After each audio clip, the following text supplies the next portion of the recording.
Hey guys. Okay. So, how's everybody doing today? I got to figure out, I guess I'll just hold the phone like this because I'm trying to figure out where I can do it without, because my son has his friend over. So let me shut my door. There we go. Okay. So, Ashley's going to join us here in a second. I am going to share this video on all my other social medias. If y'all will do the same and help me out, that would be awesome.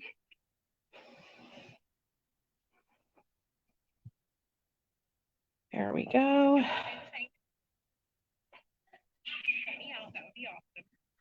Okay.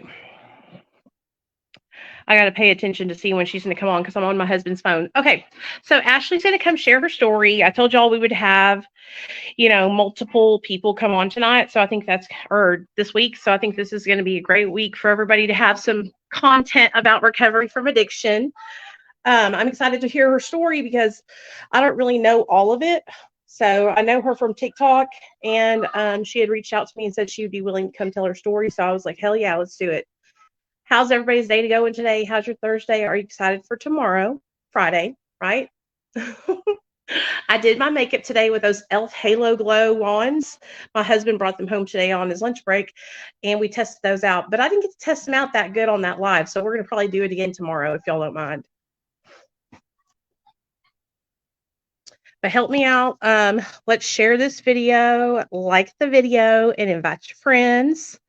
Share the video, like the video, and invite your friends. I am putting this link in here. .com/Nicole.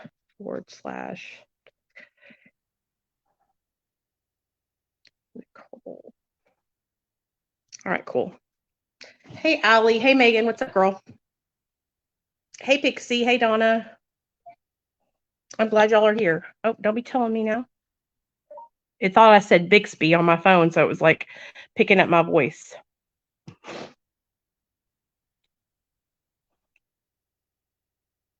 How did you guys like Natalie's story the other day? She did really good, huh? I got hooked up with those supplements too that she's taking, you guys. So I'm going to try them out and let you know what I think about them. You can get them though. I linked them. What she was talking about, that happy juice that she was talking about, I linked it underneath that video that me and Natalie did together in the comment section. So you could, if you wanted like see what she thought about them and check it out, you can. And I'll let you know what I think too.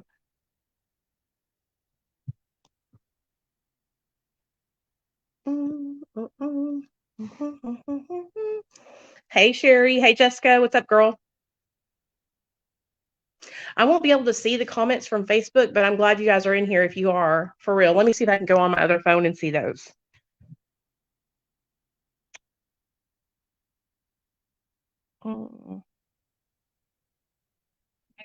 Yeah, I can, actually. Okay, cool. I'll just mute myself. So there's two people over here on Facebook, so good deal. Hey, guys. Come on in. All right, cool. We got 2 minutes till 6 o'clock, and then we're rolling. Put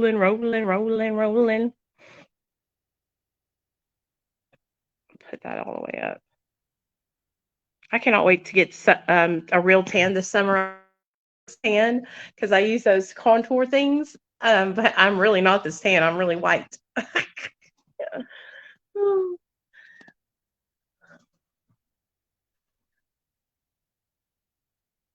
The other day I made a reference to the sippy sippy, and y'all knew what I did.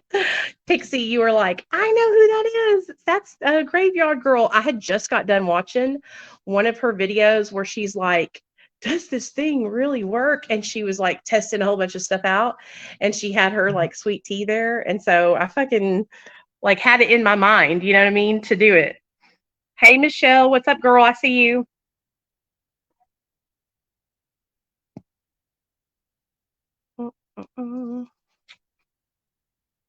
Yeah, I can see y'all's comments. I can see, oh no, I can see the Facebook comments too because I just seen my own comment. I like her too. She's cool. She's different. That's why I like her. Oh, I can see your comments, Michelle. Good. Good. I can see Facebook and I can see YouTube comments. So awesome.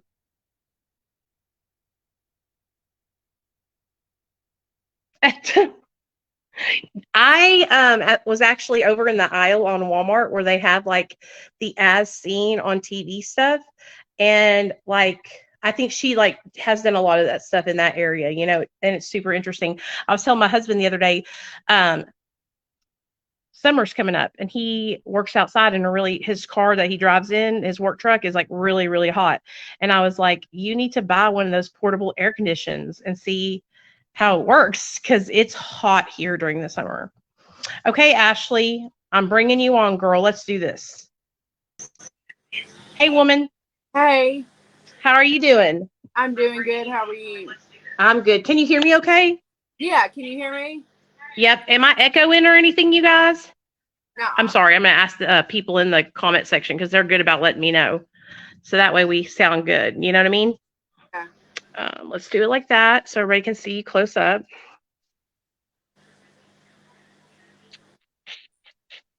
Okay, good deal. Everybody's here.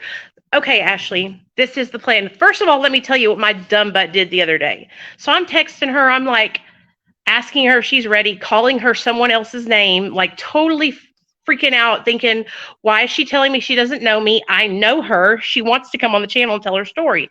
And then I scrolled up to the top of our conversation and I was like, this is because you're calling her another person's name, you idiot. How stupid could I freaking be? I'm so sorry. I was so lost. Like, do I You go. know you? She goes, I do not know who you are. I was so lost. I was like, okay, this got to be like one of them scammer things, you know?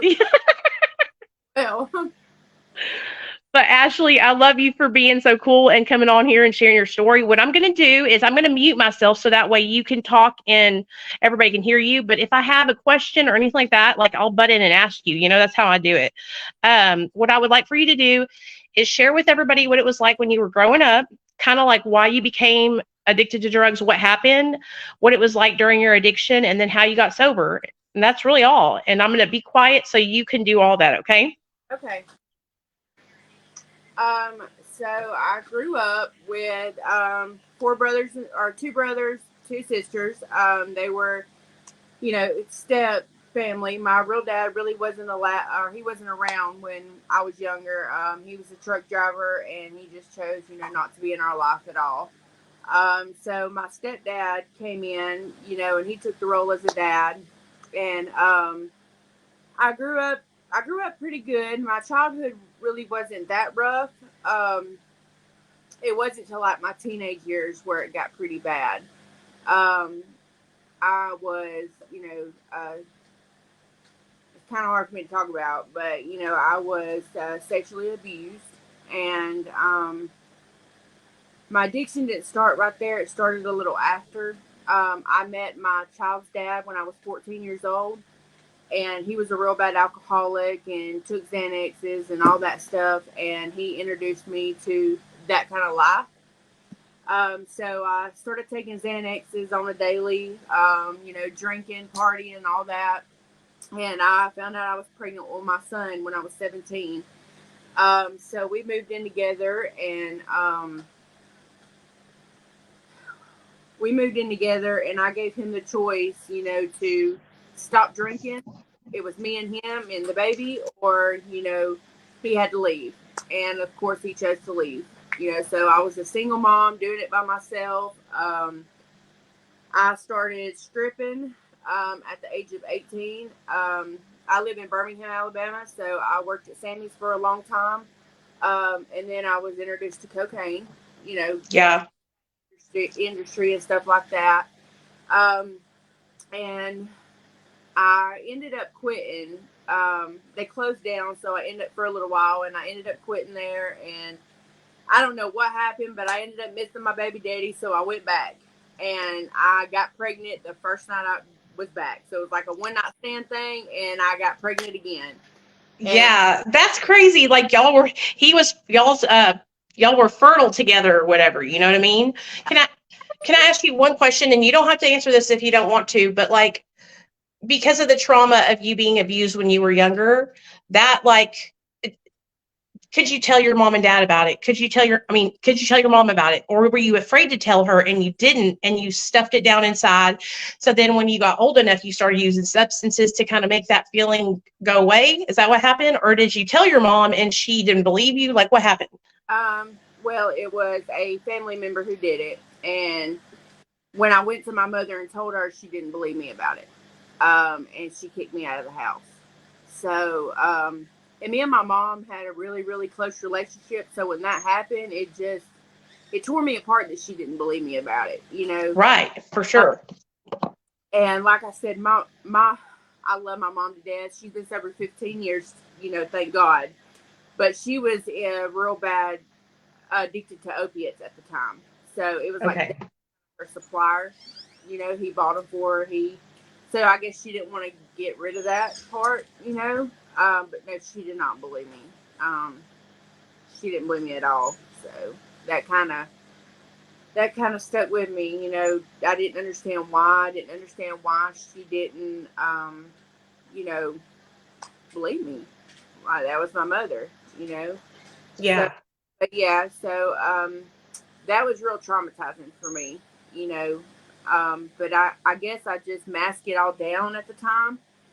So it was kind of, it didn't come out to my later years, you know, when I started using drugs. And but we'll get into all that. So, but I got pregnant with my son, and I was going to give Daniel another chance. And he got drunk one night and pushed me down the stairs, a flight of stairs. And I almost lost my second son. So I said, you know, we can't do this anymore. So I ended up leaving. And I went back to stripping. And I was drinking pregnant, you know. And when I was about 6 months pregnant, I don't know what happened, but something hit me. And I was like, what are you doing? You know, you're pregnant. You know, you can't be doing this to that baby. Thank God he was born healthy. You know, nothing was wrong with him. He was good. So I finally just got away from that altogether. And, you know, I'm trying to, there's so much right here to unpack. So just bear with me if I'm like, you know. No, you're doing fine. You're doing fine. Don't even trip, okay? Like, we're laid back around here, okay? We understand. We've all been where you've been, where nobody's going to judge you. Nobody's going to say shit about you. Nobody's going to comment nothing nasty. If they do, they'll get thrown out. Like, you don't have to worry about nothing like that, okay? Yeah, this is my first time openly telling my story, you know, but if I can reach just one person and it can help somebody, you know, that's what I want. That's my goal, you know. And it's also healing. I was told it was healing to get it out, you know, because I kept so much down inside, you know, and it's tore me apart, and I just don't want to do that. Anyway, so um yeah, I got pregnant with my son, my second son, and I had him. And you know, my mom, she come around about that time when I found out I was pregnant with my second son, you know. And all she did was tell me she was sorry.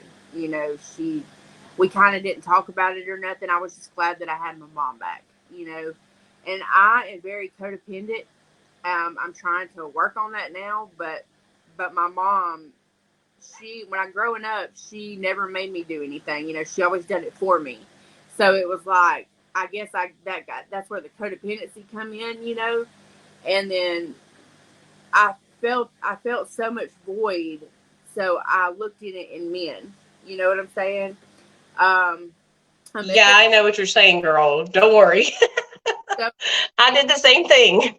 yeah, and it's crazy because all the men that I've been with, except this last one, you know, I don't know, there's something different about him, you know. It's just, but all the men that I've been with, they were bad for me. And I always thought, no, they're not. Everybody could see it but me. You know, I had like that blindfold on. But I met this guy, and when I was about I'm sorry, let's back up. I met this guy when I was about 8 months pregnant with my second son. And we started talking or whatever. And, you know, I kind of attached myself to him in a lot of ways. Um, you know, because he was that void for the father not being there, you know, and everything that was going on. And that was the wrong thing to do. Let me just clarify that now, because it was a disaster relationship. We was together 4 years. I did not know when we got together that he was on drugs. Like I knew about that lifestyle. Like I said, I took Xanaxes and drank everything, but I didn't know about the heavy stuff. Like crack and cocaine and stuff like that. Until I got with him. I found out he had been doing it behind my back. He would promise he wouldn't do it again. I'd take him back. It was like that on and off. And unfortunately, I got pregnant with my third son with him. And You are fertile myrtle, girl. Fertile fucking myrtle. Like I have been with I want to say because my husband's in another room, but like I never got pregnant. My husband and me get together a year and a half, I'm pregnant. And that's it. I've had one kid. But like I meet so many girls that are just like you who they're like they just get pregnant just like that. You know what I mean? I was like, oh my God, man, because when I got pregnant with my third son, I was like, look, this is it. You know what I'm saying? Fortunately, Yeah. not. But I was like, this is it. But when I had my son Drake, mine and Charlie's relationship, like I said, was rocky. It was on and off with the drugs and stuff. I would take him back. Finally, he got sober, and we got our first house together. I found out I was pregnant with our son, and when I had Drake, he was a big baby. He was like 10 pounds, 23 inches long. Okay, he was pretty big, and they gave me Percocet, and I knew not to do it because my mom's history, my mom's family's history, but I did it. And that was all she wrote with the Percocet. I was taking them daily. I was trying to find them on a daily basis. I had this one girl that I was getting from all the time, Percocet and Lortab. And one day she come to me and she said, I'm out of the Percocet, but I have the methadone pills. And I was like, okay. And listen, before this go, I am all format. I'm on Suboxone. I've been on methadone as well. So I'm not saying anything bad about it. This is just me. I was the same way. In active addiction, I've used methadone pills and Uh, wafers. So I understand. Go ahead. You're fine. so I started taking methadone, and my sister come to me, and she was like, "Hey, look, you can go to the clinic. Medicaid pays for it. Blah blah blah." So I saw that. Well, hell, it's free drugs, So let me do that. And I got myself all the way up to 130 milligrams, and I was abusing it. I'm not going to say I wasn't. And I found out I was. This is where the story gets really, really emotional. Um, at this time, this was 2011, 2012. So, like, the MAP program was not big at the time. It was, like, heard of a little bit, but it was just now kind of surfacing, like, with the Suboxone and stuff like that. But I got pregnant with our little girl, and I was so excited because, I had 3 boys. I wanted a girl. When I got pregnant with her, we were homeless at the time. We were living from place to place to place. But, Charlie was working pretty good. I was working, I was waitressing. So we saved up all our money and got us an apartment. We went to the doctor, and they draw your blood when you're pregnant for like the quad screens, like the genetic disorders and stuff like that. And they told me they would call me if anything was wrong. Well, I never heard for a call, so I assumed nothing was wrong. So we go in for my first ultrasound to find out what the sex of the baby is. And they get us in there and they tell us she's a girl. And I was so happy. I was scared because I was on the methadone, but I talked to my doctor about it, and he told me, there could be small withdrawals. He told me that it was okay. But they also come back in and said, do you know why the other reason you're here? And I said, no. They was like, well, one of your genetic markers come back positive for birth defects. And I've never openly talked about this on here. So if I cry, I'm so sorry, y'all.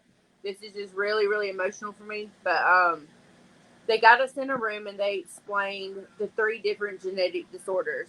There was trisomy 13, which is like the baby's insides are kind of messed up. There's trisomy 18, which is the inside, but they normally don't survive past birth, or they die, before you get to 9 months. And then there's trisomy 21, which is Down syndrome. Well, they told me that she had trisomy 18. At this point, I think I was like almost 5 months pregnant with her, and they told me that I could go to Atlanta to have an abortion or carry the pregnancy. And I told them I was going to carry the pregnancy, And so they done a test on me. It's the amniocentesis test where they stick a needle about this long in your belly and draw some fluid out to see if to make sure it's like 99.9% accurate. And they told me they would call me. And like 2 weeks later, I was standing outside and they called and they told me that it was positive. That she did have trisomy 18. So, they told me everything to experience, like with the birth, that she might be stillborn, this and this. She had tiny cyst on her brain. The main chamber to her heart wasn't formed all the way. And, of course, I blame myself because I was on the methadone at the time. So I was like, this is my fault. I knew I shouldn't have did it. This and this and this, and the doctors tried to tell me that it happened at conception. It was nothing. Yeah, that was your genetics like you carried that mutation or whatever it's called, Yeah. So, but me, I blame myself for it, and so I would sing this song to her, like in my belly. It was "Patience" by Guns N' Roses. I don't know if anybody knows that song, but I would sing it to her every night. And the day that I went to have her, it come on the radio. So I go in to have her, and of course, like when they put the heart monitors on you and stuff like that, they had that on me, but they didn't have it. They had it all the way down, so I couldn't hear it, just in case her heart went down or whatever. Well, they broke my water, and like 15 minutes after they broke my water, I had her, and she was stillborn. And so that hit me harder than anything because having to not only did they leave her in the room with me for 2 days, you know, in my mind, I was like, she's still here. I see her breathing. You know what I mean? But she wasn't. And, like, when I had to leave her there, it was the hardest thing that I ever had to do in my life. Like, leaving her there and going home, I didn't get the happy ending taking a baby girl home, like most people do. So that's when the addiction really started. I got back into Xanaxes. I got back. They gave me Ativan. I was abusing them. I was taking the methadone, and when I buried her, they literally had to pull me off her grave, because I couldn't do it. It was so hard. Well, fast forward to 2013. That was 2012 when I had her. At the end of September 10th, 2012. Well, going into 2013, we at this point we done lost our house because of the pills. We are living in a hotel with my boys and him. And at the time, all this was normal to me. Like this is the way I've lived. So on the outside, everybody's like, "What are you doing?" You know what I'm saying? But to me, my boys got a roof over their head. They got food in their mouth. This is normal. Whatever. It was not normal. It was not normal to raise children like that in that environment. And I will say that. We ended up taking a trip to Florida, and it was me, my sister, my sister's husband, Charlie, and my children and her children. My sister was also in active addiction and 7 months pregnant. She was doing heroin and coke. So I called myself helping her. You know what I mean? When I couldn't help. So we go to Florida and we stay down there for 2 days. And on the way back, we run out of gas, unfortunately. And we're there about 10 minutes and the police come rolling up. Well, I was unaware that my sister's husband had rigs on him. So he threw them in the car. Oh, that dirty, low-down sucker.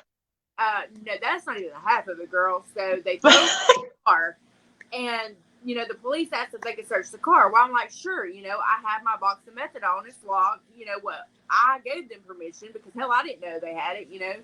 So they pull everybody out of the car and they find them. And then they find like a sack of weed, that he had stuffed up in a blanket where my child was laying. And thieves. Well, nobody claims them at all. Okay, nobody claims them, and I am going ham on the side of the road because I know at that point who they are, everything. That got me a prison sentence. I went to prison for 3 years because of that. You know, Damn. him and my sister didn't get shit. They dismissed their case and everything. I got charged with every bit of it because it was my vehicle. Yep.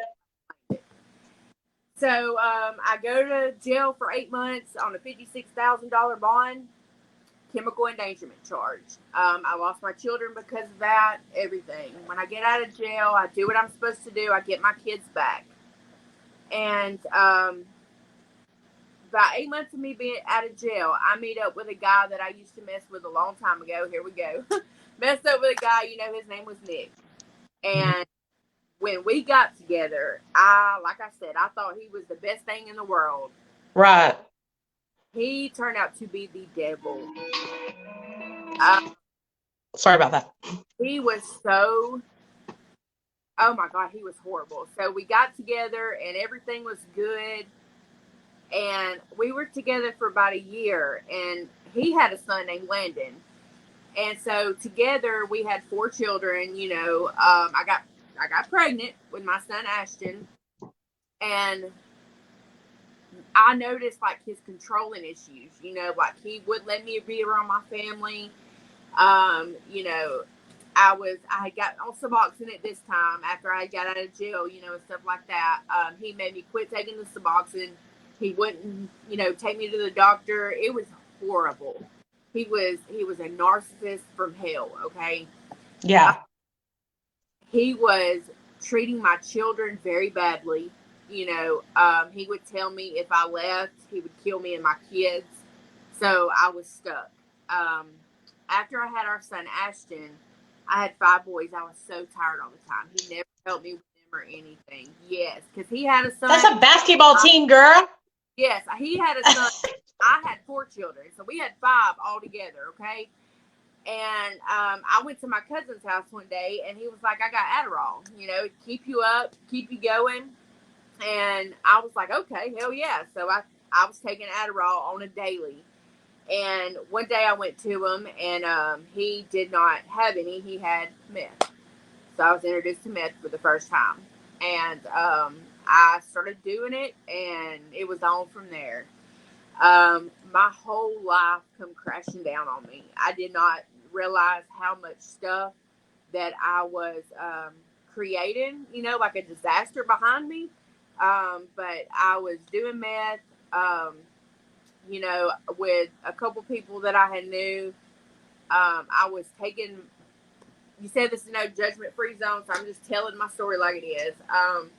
I would have my kids in the car, and I would go meet the dope man. Yeah. Hey, we've all been there. We've taken our kids shoplifting before, used them for cover so that way we could put extra stuff in the buggy. Yeah. Yeah. So we know, we understand. Yeah, like I was, taking them to meet the dope man, didn't care, going back to the house. I'd get them sit down, I'd go in the bathroom, and I'd do my thing, Well, Nick ended up finding out about it because I was at a guy's house. I had picked up his girlfriend, and we had got pulled over, and she ended up going to jail and left all her stuff with me, okay? And he was like the dope man. So he left all, like I said, all the stuff that she had, all the dope, everything. So I took it, you know what I mean? And I didn't think the guy would show up at my house, but he did. So he was like, I want to know where my shit is. And I'm like, I don't know, dude. The cops took it. And so that's how Nick had found out. Well, 2 nights after that, I was asleep, and my phone was ringing, and it was the guy that I was just telling you about looking for his girlfriend. And Nick ended up beat me with a pistol that night. And the cops were called, so that was one strike with the cops. And, when I did the meth for the first time, it was like everything went away. You know what I mean?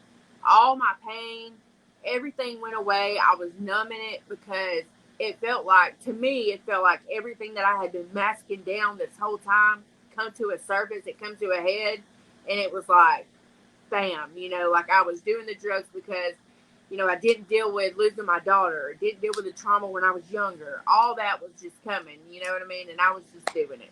And so, DHR was eventually called, and my kids were taken from me. And, it's a scary scary ride. You know what I'm saying? Because you don't know, like I said, the disaster that you're creating behind all this. So my kids were taken from me, and it was so harder. It was much harder this time than it was the first time getting them back, because that drug had me so bad. You know what I mean? Methamphetamine. Yes, I felt like Psychological, man. I'm telling you, it messes with your mind so bad. That's why. It's like opioids, they fucking suck and everything and you get sick, but it's like meth makes you go lunatic. You know, like you're like a lunatic. You're crazy. You're off your rocker, dude. So I totally understand. I felt like it had me so bad to where and I know this is bad, but to where I almost didn't want to. You know what I mean? Like, and I feel so guilty for saying that, but I'm just telling it like it is. Like, that's how meth can have you. You know what I mean? Right. And I know a lot of women who never get sober from meth and they lose their children forever Yeah. because that's how bad they have. Their minds are gone to the point where they believe that their kids are better off without them. Yeah. Your And, child is never better off without their biological parent. You right. know, that's where they belong. They were made for you and you were made for them, you Right. know. But they have gotten so far out there and you got so far out there that you start thinking, well, they're better off without me. I'm a piece of shit. I'm never going to be able to get them back. I'm not good enough. And that's just not true. You know, that's why I tell people. I had a lady call me today. Her daughter lost her child. 10-year-old little boy, hasn't had him in years. And I told her to not give up hope because her daughter has already done that. Yeah. That's why she isn't fighting anymore, you know? So somebody's got to keep hope going for them, or for us, for them, for all of us, you know? It is sad too, because that's the way that I started to think, you know. And I met this guy. Well, I went with him like that, but I met him. He was like a big dope man, you know. And I was running it for him, you know. And I was like, hey, you know, free dope. So girl, when I tell you the hallucinations too, I was bad. Like, listen, I ended up putting myself in jail one night because the guy that I was running for, he was a part of the Mexican mafia, okay? And my uncle was also, you know, doing it with him or whatever. Well, a bunch of his shit come up missing. Now, I know that I didn't take it, okay? But my uncle had left me at this dude's house, and I did not know the guy was paranoid schizophrenic, okay? Nobody failed to mention to tell me that. So I'm looking over at him, and he's like doing this, you know, like with the earpiece, and I hear him say, "Ashley's got it." Well, I'm like, okay, well, I know I did. Did I get it? You know what I'm saying? I know I wasn't that messed up out of my mind. So, like, girl, I was running, and nobody was chasing me, but in my mind, they were chasing me. You know what I'm saying? And I ended up in jail that night and everything because of that. It was bad. I And know what you're saying. I've ran from people that were not chasing me also. I went to jail several times. You know, I did months and months and months, and I ended up getting out in 2019. And I went and stayed with my cousin, and she is my best friend. Like, we're each other's rock. You know, she is newly sober. She's been sober 7 months now. I'm very proud of her. But we keep each other. I don't know. I've been sober almost 3 years now, so like we keep each other in line, if that makes any sense. But anyway, at this time, I went and stayed with her, and you know, I told myself because I was dabbling in it that it was okay. You know what I mean? I was like, okay, well, I can just do it this one time and walk away, and I did for several times until I didn't. You know what I mean? Like, I met this guy. Well, no, I'm sorry. I knew this guy for about 20 years, and his wife ended up leaving him. He hit me up, you know, and I was just being a friend to him because, you know, they had been together like 17 years. Okay. He was a little bit older than I am. I'm 36. I think he was like 45 or something like that. Well, the guy ended up becoming very obsessive. You know, I would tell him that we were just friends. You know, he would do things, and I'd be like, "Look, you don't have to do this for me." You know, whatever, whatever. Well, at this point, when I met him, I was sober. You know, again, I done got off everything, and you know, he was called. He told me he was like, "I'm helping you. You know, I'll help you stay sober." Blah blah blah. Well, in my mind, I'm like, "Okay, you know, we can do this." That codependency thing, you know. But I would tell him, you know, I don't want nothing more. Just this, we're just friends, you know. And he would be like, "Okay," but then he would mention something about it. This went on for months. And then one night, we were out dirt riding, and we had two friends with us, and they brought out some Coke. And I was like, man, I can't do this. And it was there, so I did it. And we go back to the dude's house, and I ended up falling asleep. But when I woke up, the guy Dennis that I'm telling you about had meth. He was like dangling over me, and he was like, "Hey, look what I got," and I'm like, "Oh my god," you know. And so we ended up doing some, and it was just it was crazy. We did it for probably 9 months, every single day. My fiance now, I was going up to his house, and Dennis was really jealous over that. Like, he didn't like me to have any guy friends, just him. He was very, very excessive. And I one feel night, like methamphetamine makes men like mean yeah, and yeah. territorial and like possessive, kind of, because I see that so much with like men who are on meth and in relationships. They're like crazy about the person that they're in a relationship with, not to mention like all the things that they think that the person is doing that they're not really doing. You know what I mean? Will you text my mom and let her know that I am on a call? Yeah. She just said, but yes, and that's how he was. Like, it made him very different, because the guy that I hung out with that lost his wife was not the guy that he come into, So we were like all hanging out, me, him, my fiance now, and all this stuff. And one night we had dropped my fiance off, and we were going back to Dennis's house. And listen to me, I have been up on meth for a week at a time and never blacked out. Okay, I have been on methadone and meth at the same time and never blacked out. On the only time I black out is Xanaxes. That's why I stay away from them. I do not like them. That's just how they do me. They make me black out. So, we were going down the road after we had dropped my fiance off. He wasn't my fiance at the time, but we were going down the road, and I was like, man, I am so thirsty. I was like, I've got to stop at the store. And he was like, here, just drink this. It was a Mountain Dew. So I turned it up and drank it. When I tell you that I don't remember anything, the next thing I remember was I woke up, I was in his bed, he was on top of me. And I was pushing him off of me, telling him to get off, and it was like I blacked out again. I don't know anything that happened. Next thing I come to, I was standing in his bedroom, putting my clothes on, asking him what's going on. I was crying, begging him to take me home, like, why did you do this to me? And the only thing he could say to me was, you wanted it. I thought you wanted it. And it was like I kind of blacked out again. And then we were going down the road, and he was taking me to my cousin's house because that's where I lived at the time. And I remember walking in there, and I just started bawling, and she's like, what's going on? And I'm like, he raped me, he raped me. And that's all I could say. And I'll tell you what, karma, though, is a bitch. Because on his way home, he ended up losing control of his car and hitting a brick wall.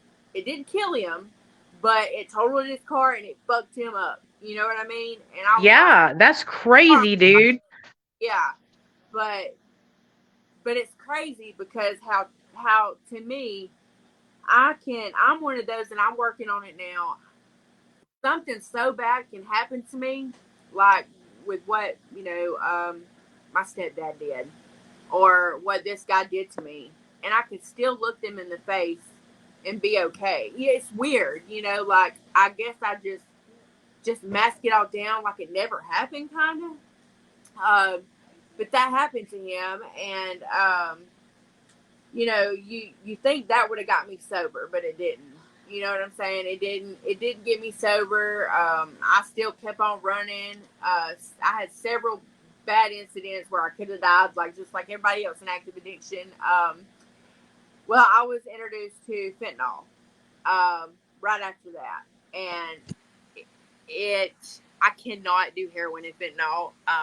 When I do it, it doesn't matter how much it is. I end up overdosing on it. I was at this girl's house, and she was like, hey, I got, some fent. I was like, well, I was looking for meth, and she's like, well, just do this, it'll make you feel good. So I ended up doing it and overdosed in her bedroom. And thank God, she called 911 or whatever, but I did that several times, and when I ended up getting sober was shortly after that. I went to my mom's house and my son was there, and I remember him saying, my two oldest sons come down and they were like, "Mama, we want you to stay tonight. Please stay tonight." And I would lie to them and tell them I would. They'd go to bed and I'd get up and I'd leave. And they would wake up in the morning and I'm nowhere to be found. And my oldest son, he's 17 now. He told me, he said, "Mom," he said, "if you don't quit doing this, I will never have nothing else to do with you. I love you and I want you to get sober."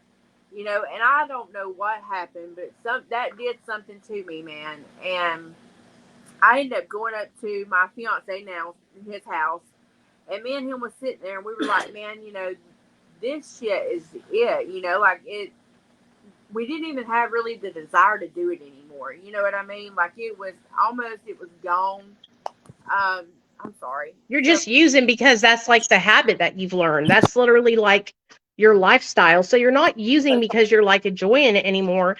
It's just like a part of your life, you right, know, like muscle memory. yeah. So we were just kind of like, "Damn, this is it." Well, we ended up going up to his mom's, and because we were jumping around at this time, we still hadn't got all of our shit together, and we went up to his mom's house for a week, and we kind of sobered up there, and then his mom, Chase's mom, is one of those who is an alcoholic, a raging alcoholic.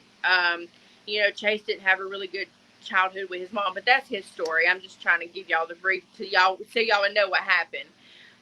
So we're up at his mom's for about a week, and she starts acting crazy. She gets drunk and she kicks us out. So with us having nowhere to go, I call that guy Dennis, and we go over to his house and we relapsed. And we were there for about a week, man. And then I called my mom and I begged her. I was like, "Please, please just let us come up there. I can't do this anymore. I'm done." And she was like, "Ashley, these kids are here and blah, blah, blah, blah." Well, we had a little stick shift truck at the time. And I don't know. I guess hearing my mom say that did something. It was like, well, fuck y'all. You know what I mean? And I kind of got in that mode again. And I ended up taking off that night without Chase, and I did so much meth it almost caused me to have a heart attack. Like I could feel it in my chest. My chest was tightened really bad. I felt like I was going to die. And when I got that bad, I would like trip out on Chase a lot. Like I would tell him, he's talking to other girls. Every little speaker, he's talking in it. So when I get home, that's how I'm doing him. Well, he is done sobered up. He's done went to bed and everything. So I'm like, "I know you're talking to somebody," and he's literally got like a Bluetooth speaker around his neck, listening to music, and I hear a girl through it. So I made him strip butt naked in the yard, to show me all this. It was crazy, girl. And he picked me up over his shoulders and he threw me in that truck. He said, "If you don't go with me now," he was like, "I am done. We're done, Ashley. This has got to be it." And I was just like, "Fuck it, man." So I got in the truck and we ended up, going to his boss's house, and we have been sober ever since. So I don't know what happened, but it was like, I don't know. I can't tell you what happened. I guess we were just tired. We were You're tired tired of of getting high. It yeah. happens. I That feel like how each person reaches a point. Some people don't, but a lot of people reach a point where it's like, okay, I'm an adult now. I have kids. I don't want to be away from my kids anymore. I done fucked up enough. right. That's how it happened for me and my husband. Our son got taken away from us, and it was like, okay, we've been fucking up enough. We need to make a change now. You know what I mean? And so I totally get it. Like you were tired of fucking your life up, and your oldest son was like, "Mom, if you Yeah. don't get better now, I'm never gonna fucking talk to you again." And that's fucking hardcore for him to have to be like that with you. But you had to have a wake up call.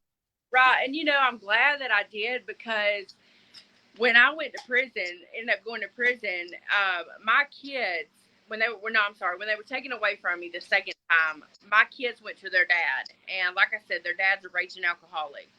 Well, I thought this whole time they're safe. Nothing's going on. Well, when I got sober, I learned that my middle son, my second son, Caden, his dad was abusing him. He was throwing him around. He was beating on him, and I'm thinking, this whole time I'm thinking, oh my God, they're okay. But then they're telling me all this, and all I could do was cry and tell them I'm sorry. And Caden is he's 15 years old, and he is still working through that trauma. We have him in counseling, but there is a lot. I don't know. I feel so guilty at times because I want to. I'm breaking that generational curse. You know what I'm saying? And I do not want my children to have to go through what I went through. Right. But yeah, there was a lot of things that I had found out. And I just, like I said, I feel so guilty for it, but I It's don't know. mom guilt, dude. I don't know if it'll ever go away because Yeah, I have the same thing, okay? Like, I've been sober for almost 8 years now, and I still beat myself up on a daily for having my son taken away from me. yeah, And it's like, girl, that was 7 years ago, yeah, you know? And I yeah, think it's just the guilt that we carry with us in our heart because we know our potential and we know what we're capable of. And when we're not living up to that potential and being that person that we know that we can be and that mom that we know we can be, mm-hmm. it's hard to I can't make an excuse. Right, People tell me, Nicole, you were sick, you were in your addiction. Oh, yeah, I know, but I know that I knew better. My mom raised me better. You know what I mean? That's how I am to myself. And so I beat myself up about it all the time. I try not to, but yeah. it's so hard. I know it is hard, but today I have a relationship with my children. They're back with me.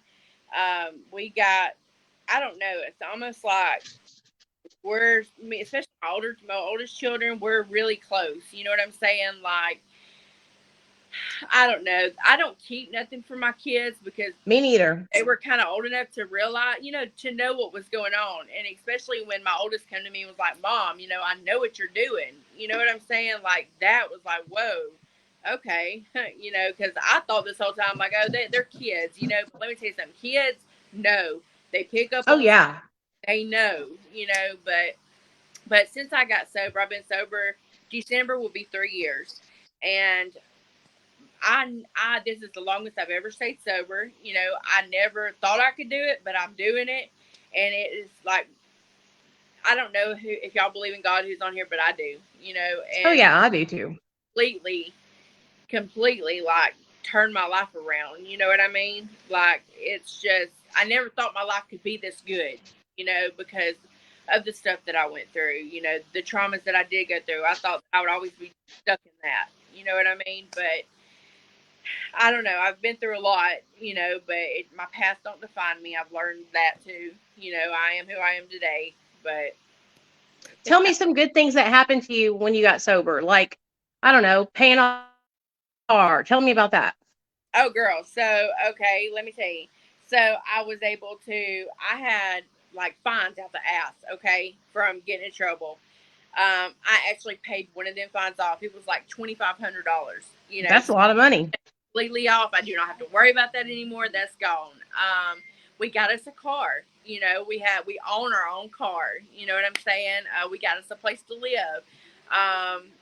Gosh, let's see. We just took a trip to the beach. You know what I mean? Like, I told Chase, even when we were there, I was like, look, if we were still in active addiction, we would not be here today. He was like, yeah. No way. Yeah.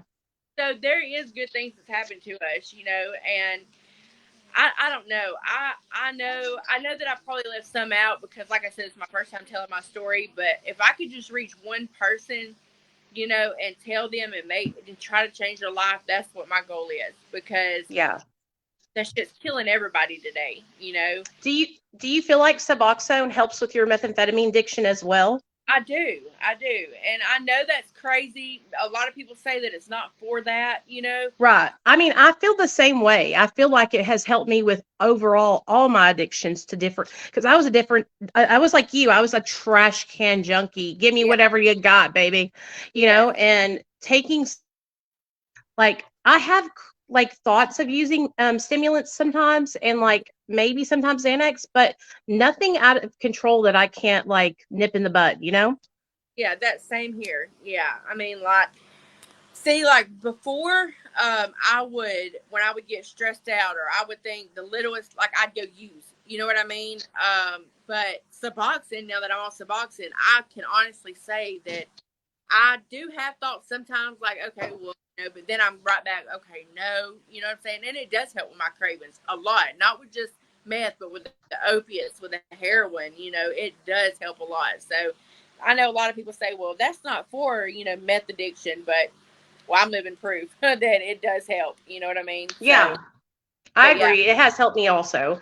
Do you, and this is just something I ask everybody that's on Suboxone, do you have any issues? Like, do people try to give you a hard time about being on it? Or does your family like totally support you? Like, how's it with that? Yeah, my family does support me on it. My mother's on Suboxone as well. Like I said, she's been on it for a long time. She's been sober 15, almost 16 years now. So my family Good for does, her. like, I might, like if I'm talking, I went to this NA group one time, and I had said something about me being on Suboxone, and they was completely against it. Like they did not like it. They did not. It was like, well, you can use God for that. God to help you, God to take you away. And I do believe in God, but like, That shit pisses me off more than anything in the yeah, whole wide world. so, Don't put that shit on God. yeah, God so gave me brains to use that too, motherfuckers. God gave us common sense. God made exactly scientists. God made doctors. God made technology. Okay. right. And so he is giving us the common knowledge, the education to get the help that we need. Yeah. Have you ever heard the story about the Can we man vape who on? was, can you hear me? Yeah, you can hear me. Yeah, can we Okay. vape on this? Or Yeah, go ahead. Have you ever heard the story about the man who was stuck in the flood? And the police came by and they were like, hey, man, there's a flood. You need to come with us or else you're going to get stuck in the flood. Don't worry about it. God will save me. So the flood is so bad, he's on top of his roof. People are coming by on boats and they're like, hey, man, jump in the boat with us. No, don't worry. God will save me. Okay. yeah, I mean, people are like looking at this dude like, what the hell? God's not going to pluck you up out of the motherfucking, out of the sky and grab you off the fucking right, roof. And he dies. He perishes in this flood because he sat there and he didn't use his common damn sense right, and get inside the fucking, boat with somebody and get out of harm's way. right. That's what it's like being on MAT. God is giving us this life raft and saying, here's MAT. This can help you in your journey. Okay. And take it or leave it. Yeah, and another thing that I left out of my story. My one of my best friends, one of my cousin's best friends, his name was Shane, and I had posted on my TikTok about him a few days ago. But he was like, man, when he would walk in a room, he was like, he lit the whole room up. He would make you laugh. Like he was such a beautiful soul.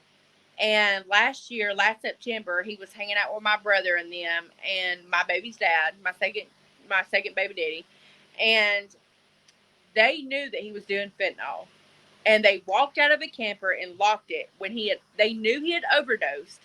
Turned around, walked out, locked the camper, went up there and told my brother, hey, Shane's out there and he just overdosed, and he died from fentanyl. This shit is killing everybody. It is not like it was when me and you was on meth. You know what I mean? When Right. we were getting meth. You know what I'm saying? Today, these kids and these people are getting fentanyl. It is killing everybody, everybody. But that being sober and having to deal with that pain was something else. Because I am a type of person that I would mask my pain with drugs. You know what I mean? Yeah. And now being sober, feeling everything, it's like, wow. You know what I'm saying? Which, like, and that takes us back to the Suboxone. Like I feel if it was not from Suboxone, I honestly couldn't do this. You know what I mean? Like Right. my goal is to get off the Suboxone eventually. You know what I'm saying? But right now, I'm not ready. And I know there's a lot of Yeah, controversy sure. about being for 6, 7 years, and stuff like that. But right now, I just feel like I'm not ready to get off of it. You know what I'm saying? I've But been on that's Suboxone for 8 damn years.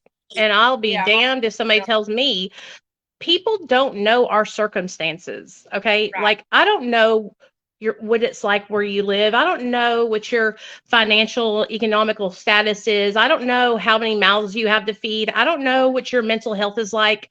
I don't know what your family unit is like and how much support you have. So why am I going to interject myself into your recovery plan and tell you what's best for you? And that's what people do because they become so blinded by their own ego and their own like agenda of things that they want to like crusade around and Yeah, save people from themselves, but it's like, I don't need no saving.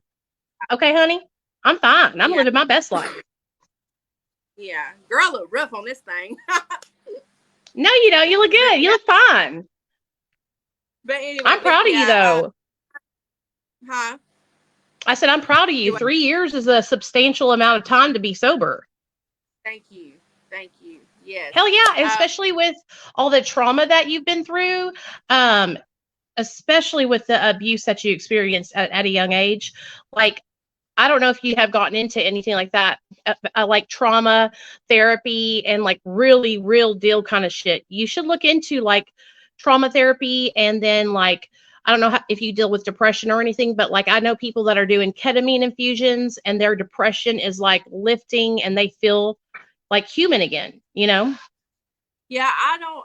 I want to get in trauma therapy. I don't know what route to take about it. Because I know that I still have a lot of things to work on. But We I all told have things to work on. Listen to me. Every single person who look at me, I'm working on things. I still struggle so much. I mean, I think people think that when we get sober that we're going to reach like a magic finish line where we're going to be done and we're going to be healed and we're going to but like every time I think that I'm done and I'm healed and I'm at the finish line, like something else in my life presents itself that yeah, I need to work on. yeah, every time. Yeah, you're right about that. So, but yes, ma'am. Like I said, I never thought that I would be able to get to where I'm at today. And it's just been a long road. You know what I mean? But I did it, and I'm proud of myself. I have to tell myself every day, because I was having like these really bad panic attacks when I first got sober. You know what I mean?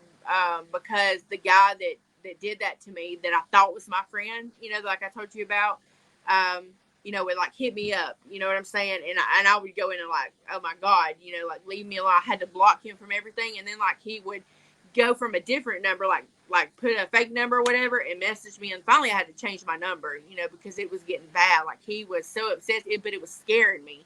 You know what I'm saying? Yeah. So I saw him or heard from him though since I changed my number. Thank God. But yeah, I've been through a lot of stuff, and I am trying to find the right trauma therapist, that I can get in and talk to. I just don't know how I'm going about that route. So, There's all kinds of but I people you hope. can find. Like you could do online teletherapy. Like it's so crazy how awesome it is nowadays, where you can find somebody and literally do it through like a Zoom call, so you don't have to like go into somebody's office every day. Do you know what I'm saying? Like Yeah. I'll hook you up. There's just one lady I follow on YouTube and she's like an addiction specialist and she does like therapy and stuff and she's like I don't know, she just seems like somebody that you could like share things with that are personal and not feel looked down upon. You know what I mean? Yeah. Cuz Okay. Yeah. I Thank you. I feel like a lot of our problems is like we're afraid to share about stuff like that because we think about people judging us. We think people are going to look down on us, but actually, it's quite the contrary. You sharing about your abuse and your experiences, there's women and men too who are in here right now who are going, well, actually was able to share about that horrendous experience in her life. Maybe I can do the same thing and get help.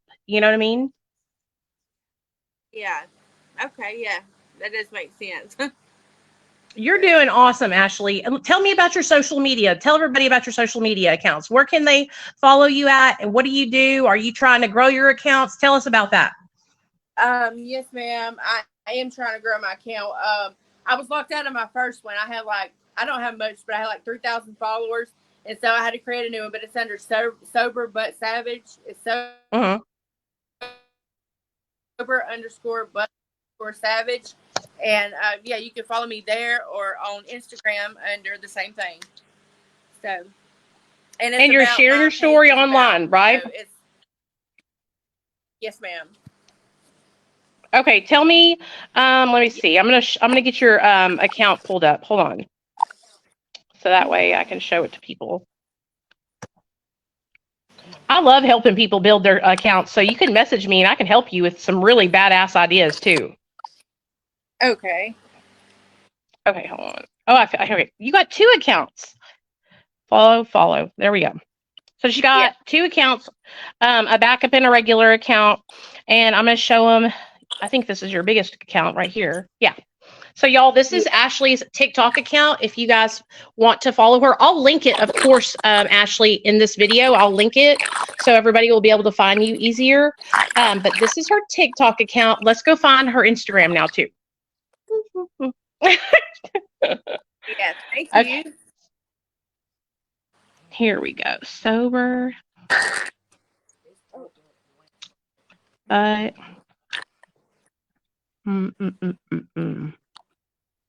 Do you follow me on Instagram or no? I believe so. Accounts. Is it Sober But Savage on Instagram?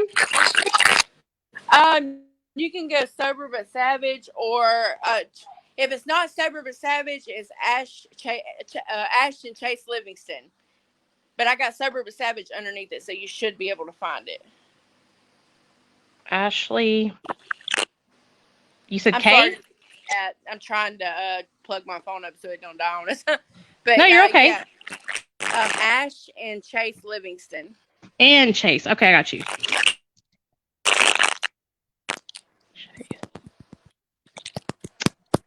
I want to show everybody. So hold on just a second.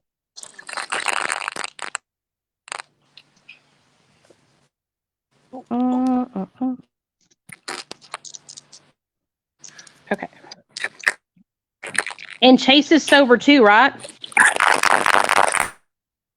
Oh shit! Can you not hear me? Is that me making that weird sound, you guys? Oh, now it's better. Oh well. If she comes back, I'll bring her back on. Let me find her account because I want to show it to y'all on Instagram. Okay. Ashley Chase.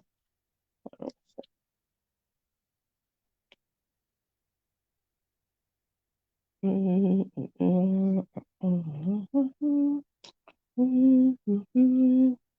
I can't bring it up for some reason. Oh, well, it doesn't matter. You saw her account over on TikTok. What did you guys think about Ashley? She's pretty cool, huh? She's down to earth. She's just like regular like us. And listen to me, you guys, like when you come on my channel to share your story, please don't ever feel like anybody is going to make fun of you or anybody is going to judge you or say anything out of line. Like I will make sure that does not happen. I will do everything in my power to make sure that no one ever disrespects you if you come on here and you share your story. Okay. Hey, Jessica. Oh, I'm so proud of you. Congratulations on 3 days sober, babe. That's amazing. That's fucking badass.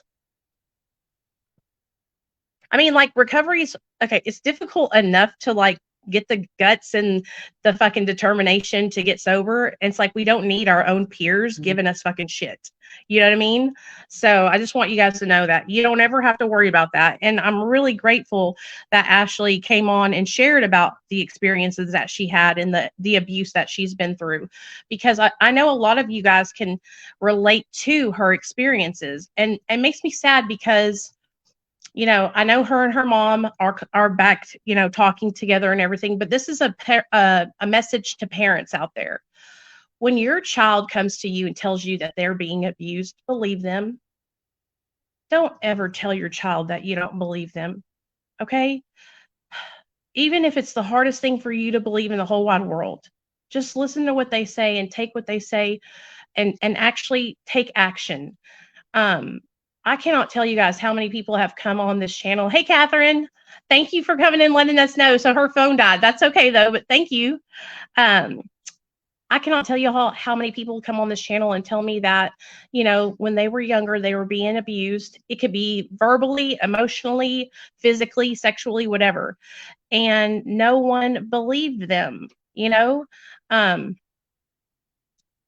I was sexually molested when I was a young girl, and I was too afraid to tell my parents. So I never told them. I kept it a secret, and I didn't tell my mom until I was like 14 years old. And y'all listen to the story real fast. Hey, Chase. Oh, hey, Ashley, that's you. What's up, girl? Thank you for coming in here. There's Ashley and Chase's YouTube channel too, you guys, right there, if y'all want to subscribe to their YouTube channel. So I'm glad you're in here, girl. When I was younger, I went to California to see my grandma. Me and my sisters did. My grandpa on my mom's side, her dad came and kidnapped me, my mom, and my two little sisters. And we went to California. Well, my grandmother had a helper, and his name was Alfred. I'll never forget this dude. His name was Alfred. He was like Hispanic and Asian mixed. He had very straight black hair with bangs like this. And he was skinny and he was tall, probably like 6 foot. And I was like 7. Pigtails, long black hair, pigtails, and I wore dresses because we were Pentecostal and we were not allowed to wear pants. So he was my grandmother's helper. He would go shopping for her, do odds and ends, mow the lawn, that kind of thing. Well, we were outside playing hide and go seek one day, and he came underneath the truck where I was hiding in my grandpa's garage and like touched me inappropriately. And I remember being frozen with fear, thinking, oh my God, it's my fault. I'm in trouble, da da da da da, right? And I didn't say anything for, like I said, 7 years or something until I was 14. I finally told my mom because we had a picture in our kitchen. It was a family picture, and that motherfucker was right there in the front of that picture. And I had to look at that piece of shit all the time in our fucking kitchen. And I told my mom, that's the guy right there. She's like, oh my God, all these years that picture has been here and you didn't tell me, So talk to your kids. And when they tell you something and they tell you they're being abused, listen to what they say. Don't fucking disregard them. Children are so important. They're like the future, So I'm proud of you, Ashley. I really appreciate you coming on and sharing your story with us tonight. I'm going to link all of Ashley's social medias in the comment section of this video and over on my Facebook account also with the video also. So if you guys want to follow Ashley, you can on TikTok right now. She's sober_but_savage. And Ashley, we love you. You're so fucking strong and we're so proud of you, girl. Congratulations on your 3 years sober. And you and your man better stay sober or else we're coming to kick your ass. So we love you guys and I'll see y'all later. I'm going to get this video up and send it over to Ashley so that way she can share it with her friends. Okay, you guys? All right. Love y'all.